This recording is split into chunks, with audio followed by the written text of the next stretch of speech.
ఇప్పుడు నార్మల్‌గా చైల్డ్ యాక్టర్‌గా నువ్వు రావడం, శివాజీ గారు, రజనీకాంత్ గారితోని, కమల్ హాసన్ గారితోని వీళ్ళందరితోని చేయడం వేరు. బట్ అది చేస్తున్నప్పుడు కొంతమంది హీరోయిన్‌లు కూడా ఆ సినిమాలో ఉంటారు. అంటే ఆ టైంలో పెద్ద హీరోయిన్స్ ఎవరు కదా! నీకెవరు ఇన్‌స్పిరేషన్ నార్మల్‌గా హీరోయిన్‌గా? అంటే not just looks wise or performance wise, even her behaviour. అవునా? తను ఎలా బిహేవ్ చేస్తుంది సెట్లో, హౌ ఫోకస్డ్ షీ ఇస్. ఒక ఒక సీన్ చెప్తే, ఒక డైలాగ్ ఇస్తే అది ఎంత ఫోకస్ చేసుకుని, అది ఎంత కాన్సన్ట్రేట్ చేసి, ఎంత తొందరగా నేర్చుకుంటుంది, ఎంత బాగా చేస్తుంది. ఇవన్నీ I use to keep hearing a lot. Hearing కాదు, నేను చూసాను కూడా. తనతో చిన్నప్పుడు నేను వర్క్ చేశాను. రెండు సినిమానో, 3 సినిమాలో ఏదో చేశాను నేను. 'కొడతరాజు', 'బాబులు గాడి దెబ్బ' అని I think some 2, 3 films I did. Okay. So constantly I used to see her, and even after that also I used to listen a lot. I used to hear a lot about her. Oh! So that was like always there, and I always liked her. నాకు తనంటే చాలా ఇష్టం. తన performance గానీ, తన style sense గానీ, తన dance గానీ, dressing sense. Dressing sense, fashion sense.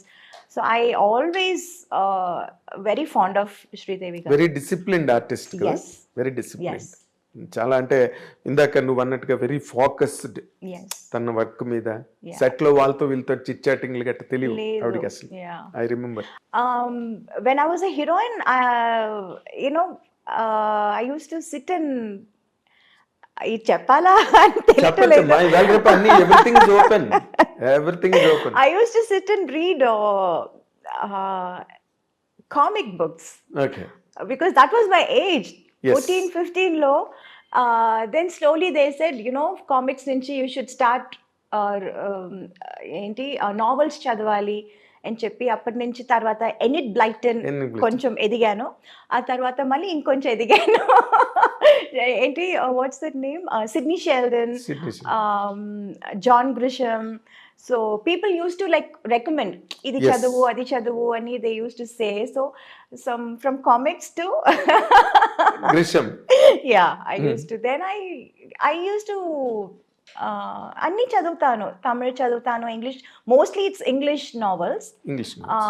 అదే ఇందాక నేను బ్యాడ్ స్టూడెంట్ అని ఎందుకన్నానంటే you are a great actress, you are a busy actress. Yeah. That 100% makes person a bad student. Yeah, I know, but I didn't get 100 out of 100, but at least 60 I was okay. 50, 60 అంతే చేయగలను అప్పుడు. Just average best. Average. Average best. Yes. 60 అంటే what you call first class marks. అవునా? 60 out of 100 60 I వస్తే thought some 90 is first class. కాదా? No 60 is first class. 60 below అయితే second class. Oh, okay. ఇంకా కిందకి వెళ్తున్న కొద్ది third class, fourth class, fifth class Oh. Failure. Okay. నేను ఎందుకన్నానంటే you speak a very good English. నాకెప్పుడు నేను అనుకుంటుంటా ఈ మీనాకి ఎలాగొచ్చింది ఇంత మంచి ఇంగ్లీష్ అనుకునేవాడిని. But you're telling that you did your MA history. Yeah, MA history చేశాను. నేను చాలా బుక్స్ కూడా చదువుతూ ఉంటాను. Exactly. So I guess. Yes.